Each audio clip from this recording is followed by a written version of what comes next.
Good morning, and thanks for waking up with us today. Today we're waking up with Waylon Thompson from Manuel and Thompson, and also from Coats for Kids. Is that what it's called? That's right, Don. Yeah. Yes, we're right in the middle of our campaign of getting coats in from all over the county to distribute to kids who don't have any coats. We live in Florida. Why do kids need coats? Yeah, well, if you lived here a while, you Good probably know why. question. But That's right. yeah. This morning it's not that cool. You and I have on long sleeve, and as I'm coming in, I see a mom and her child, and they both got hoods on, as if it's freezing, and we just get climatized to it, I think. And there's been some cold weather lately. There has. That whole polar vortex thing we went through last winter. Yes. These kids are out on bus stops early in the morning. Right. And a lot of kids just don't have coats. Yeah, and from the weather last year, we decided to move the program up earlier so that we could get them into the children's hands, and that's what we're doing right now is in the distribution phase where we're handing them out. The previous years, it's been still taking them in and then distributing the end of November. Well, by then, a lot of cold weather has already hit. Well, Waylon, anybody who's raised a family knows, shoes, coats, every 6 months. Right. I mean, kids grow like crazy. Oh, yes. And they outgrow things really quickly. They sure do. Especially in those grade school, those primary years, and maybe even middle school, of course, when they have that big growth spurt. Right. And there is people out there that can't keep up with the demand of their families that, that need a new coat every season. So how do we help? How do we get coats to those kids? And maybe you could tell me a little bit about how you got involved with Coats for Kids and how you saw a demonstrable need. Other people probably see it. How do we help? Well, we got involved in it 12 years ago, and the intent was we realized that not everybody could afford a warm coat, and so we decided that we would be able to maybe organize something to have the community get involved, which they've done. Bay County is a great place to live and a great community, and so people from the community donate coats to us, and then we're able to get them into the hands of either guidance counselors at schools, or there's some other charitable organizations that service children, and so we're able to get those coats into the hands of the children there. So you collect the coats. Yes. And you do that through drop boxes or something like that? Yes. Again, I mean, it's really taken off. That this year we've got 40 drop-off locations, various banks, credit unions, physical therapy places, just everywhere you can think of are accepting the coats for us, and then they will give us a call. 2 men in a truck, they're helping us. They pick up all the containers and bring them to the office. 2 men in a truck, sponsors of this show. Okay, all right, and so then we organize them at the office. We've got a system where the guidance counselor or whoever will send in a form to us and say, okay, I need 6 boys' coats or 4 girls' coats or whatever, and then we fill that order out of the donations. Well, that's great. So it's not just a free-for-all dumping off coats. It's, actually somebody gave some thought into where their need is. Right. And it's really sounds like a smart distribution scheme that you guys have figured out. Yeah. We've got to run off to the local weather, but after that, I want to talk some more about the Coats for Kids and how everybody can help. Okay. And we'll be right back after your local weather, brought to you by the West Pittman Law Firm, westpittmanlawfirm.com. Welcome back to the show. I'm here with Waylon Thompson from Coats for Kids. We talked about the need for kids to have coats. A lot of people kind of underestimate the cold in Florida, but as recent weather has shown us, you can get a cold snap anytime, and and I see little guys and gals out there on the bus stops, in some little sweater or something, just shivering out there. Right. And that's an expensive proposition to clothe a kid year after year. So how can we help?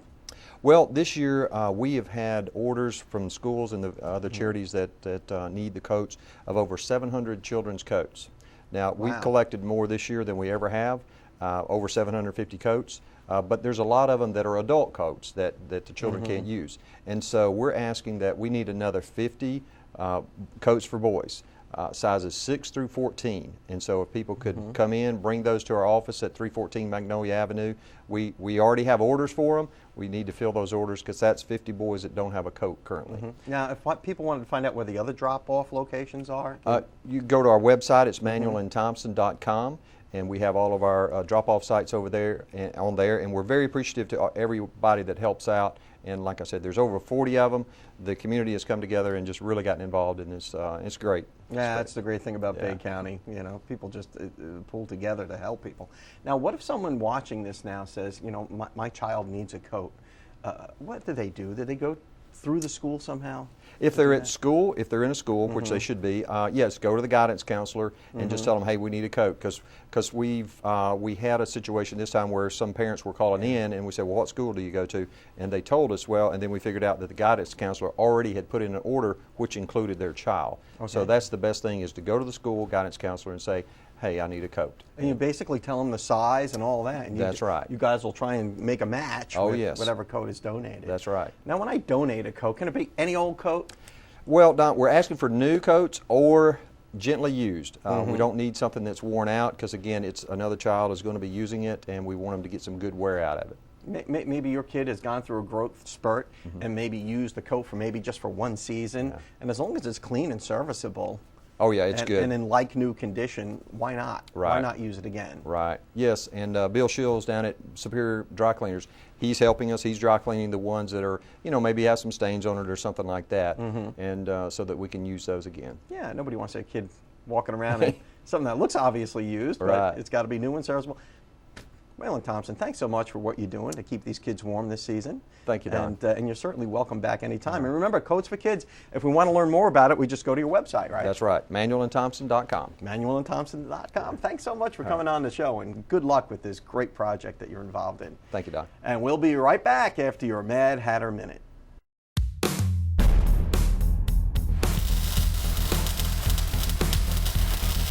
Hi, I'm David Lovett, and this is your Mad Hatter Minute. Shock absorbers and struts wear out pretty slowly, but you shouldn't take them for granted. Your shock absorbers and struts do a very important job, and you need to pay attention to them. Shocks and struts keep your tires on the road, and your tires will allow you to safely handle your car through turns, over bumps, and even stop in time. When your shocks are worn out, your tires bounce excessively over bumps. The car will lunge forward when you brake, it'll lunge backwards when you accelerate, and overall give you poor performance and poor handling. All of this hurts the ability for you to control your car and wears down on other suspension parts. Replacing worn shocks and struts saves money in the long run. We generally recommend replacing shocks and struts at 50,000 miles. Sometimes special needs arise for heavy-duty shocks. If you do a lot of towing or if you do a lot of hauling, a standard shock won't be sufficient. You need to come in and let us replace it with a heavy-duty shock. This will give you more stability and more control while you drive your vehicle. If you own a performance sports car, you need to have performance suspension and performance shocks and struts to give you the extra handling around the corners and curves. It's really a matter of safety. Lastly, experts advise replacing all 4 shocks or all 4 struts at the same time, so you have the same stability and same control at all 4 wheels. I'm David Lovett, and that has been your Mad Hatter Minute. Hey folks, this is Joshua Brown with Mad Hatter on 23rd Street. Is your check engine light on? If it is, text MADHAT28, that's MADHAT28, to 24247, and we'll check it for free. Welcome back to the show. I'm here with Heather Noyes from Raymond James Financial, and we're going to learn a little bit about volatility. Volatility, you hear these terms, but what does that actually mean insofar as the markets are concerned? Well, volatility is really the fluctuation up and down of the market, and we've experienced a lot just recently. We experienced a lot less last year, so people kind of got used to really the markets just moving up with little bits of pullbacks. And so recently we experienced a pretty sharp pullback of about 10% from mid-September to mid-October, which got people a little bit on edge. Now, we have to expect ups and downs in the market.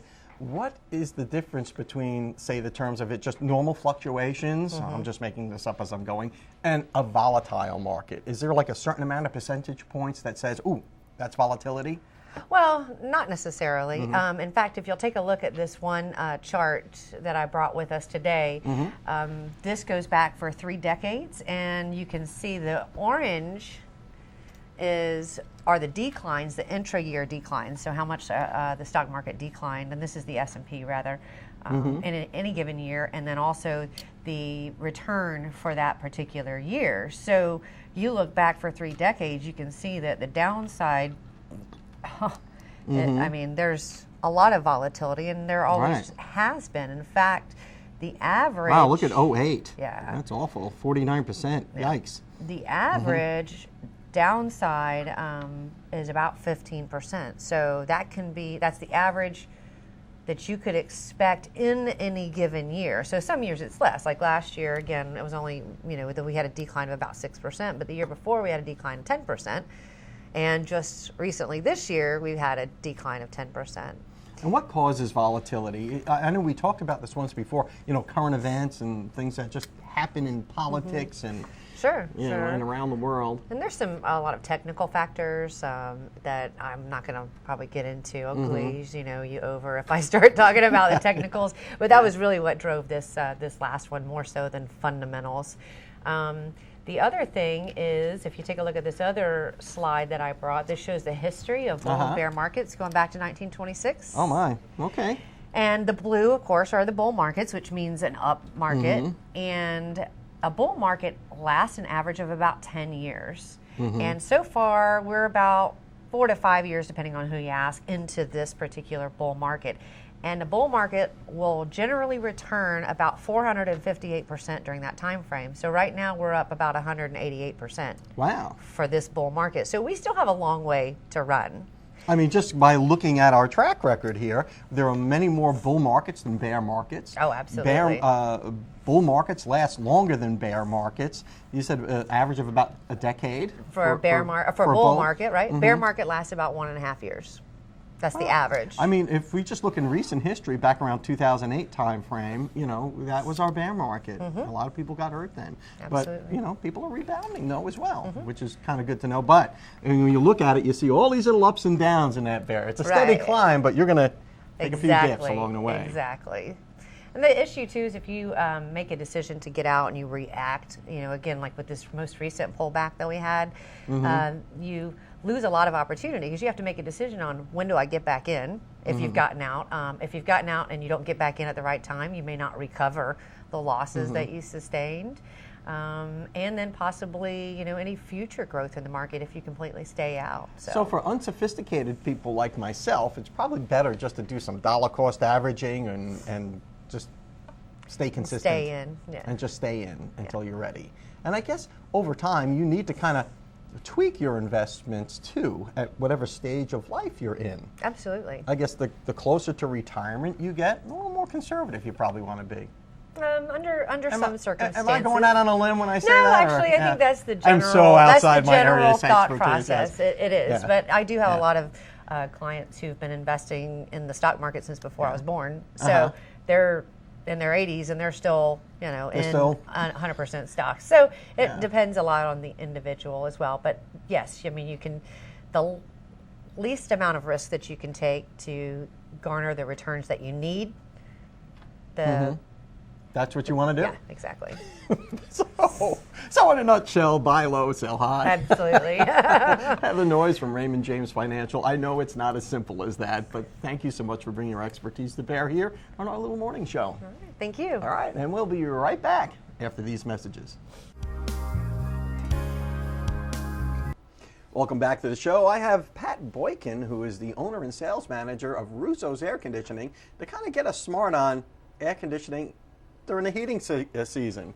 It's starting to get a little chilly out, Pat, isn't it? That's right. I felt that first bit of cold air this morning on the way over here. But this is the time of year when we start focusing on a little bit more on heating. Not that we have that much of a heating season here, but it's enough that it does matter. But it's a lot different the way we heat our homes here in Florida in this climate than say maybe up north. Right. Once you get below that cold line near northern Georgia, it starts shifting more towards heat pumps instead of gas and oil, other fuels. But this is a perfect climate for heat pumps, and a heat pump is just like your air conditioner. It just has a few more components to reverse that refrigerant flow and extract a lot of heat from that. Even though it feels cold, there's a lot of heat in that outdoor air to aid that refrigerant cycle. So it's really just reverse air conditioning. Exactly, heat pump, isn't it? Exactly. If you'll notice how you walk around an air conditioner in the summertime and you feel that column of hot air coming out, sure. The heat pump just reverses that system, where your indoor coil becomes your hot coil, your outdoor coil becomes your cold coil. And it's a very reliable and efficient way to heat. Now, I noticed the first time I turn on the heat in the season, I get a pretty unique smell. Yeah, that smell is very unique. It causes a bit of panic among some people when they haven't smelled it before. And it's the dust that's accumulated on the heating coils. Once that electric heat is engaged, it burns it off, and it can smell, somewhat offensive. So the electric heat kind of supplements the heat pump. Correct. Is that what I'm hearing? Because I see that little thing on my thermostat that says emergency heat, Yeah. There are two functions to that electric heater. The first is during normal operation, you'll have the electric heat acting as a second stage or a backup heat. So when the outdoor temperature gets really cold and the heat pump cannot keep up with the demand, electric heat will stage itself in. Now, if you have an emergency heat selection on your thermostat, that will bypass the heat pump and turn your system into an electric furnace. So if there is a problem with the heat pump and it needs repair, you can always get by on that electric heat. And that's, I guess, and your unit, of course, is smart enough to know that. Yeah. Smarter than me, that's for sure. Yeah. Most of the time you'll never know it or never need it, but it is there if you do need it. Is there like I would imagine that busy season for a business like yours would be like maybe springtime when people are, just kicking off their air conditioners big time? That is a busy time. Historically, our busiest months are July, August, and somewhat September. When we get into those dog days of summer where the humidity is just as big a problem as the heat. So we have to deal with both of those. It is brutal. We got to run off to a break. But on the other side of this break, I want to talk about how we can keep our units well maintained and not have to call you the first day of cooling season and say, hey, we're sweating over here. We'll be right back after these messages. Welcome back to the show. I'm speaking with Pat Boykin from Russo's Air Conditioning, and we're talking about your heating and cooling needs. Everybody has to have that. If you live in Florida, you absolutely positively have to have air conditioning. Yeah, I don't think Florida would have been populated nearly as successfully as it is without air conditioning. I don't know how people ever lived here before air conditioning. I tell people quite a bit about growing up without air conditioning in rural Florida. Say without air conditioning, with minimal access to it. Yeah. But it's a different day now. And, yeah, it is. Everybody's got central air conditioning. Yeah. I remember having little window units growing up, but that was up north, and the summers were somewhat brief, so it wasn't too bad. Fans, people would have a lot of fans and stuff like that.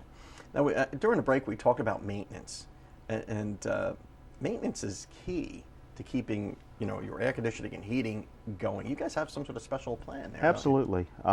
Maintenance is a vital part of any air conditioning system. It's a fairly complicated system that you have in your home. It does a tremendous amount of work, and like most other machines, we tend to ignore it until it breaks, and then we notice it quickly.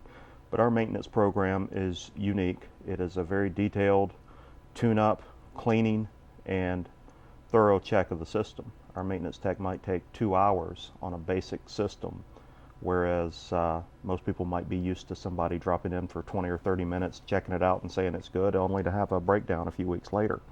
How often should we check up on our should it be an annual thing that we do? We recommend twice a year.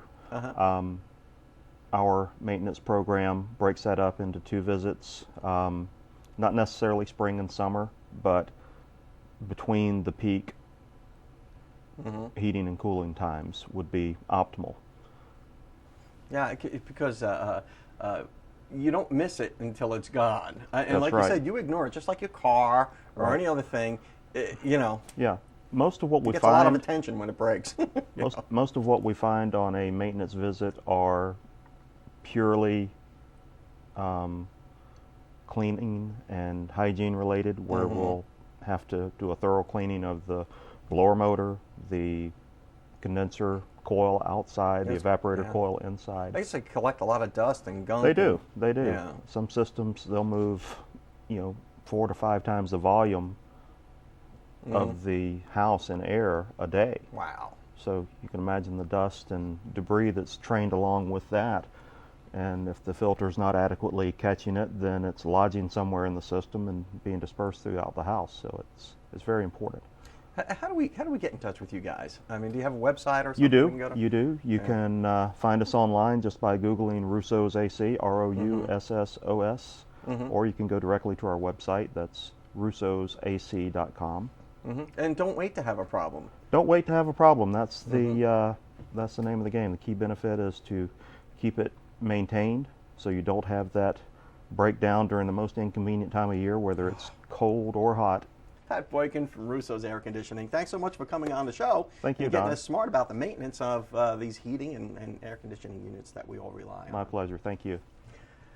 Well, that wraps it up for today. We'll see you guys next time.